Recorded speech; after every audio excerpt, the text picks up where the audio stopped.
sa kalikasan, you have this Empress energy. So confident, so creative, so kind, so loving. Ayan. Parang nandiyan ang lahat.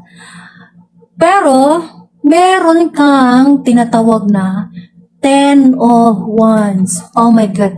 Pinapasan mo ang mga burdens na yan.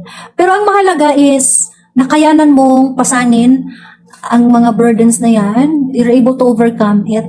And may sapat na lakas ka para buhatin yan lahat at ilagay sa dapat kung saan siya dapat ilalagay. Okay, so you're able to carry the burdens from the outside world.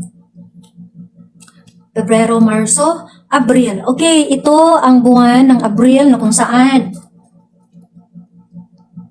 masaya kang gawin ang isang bagay na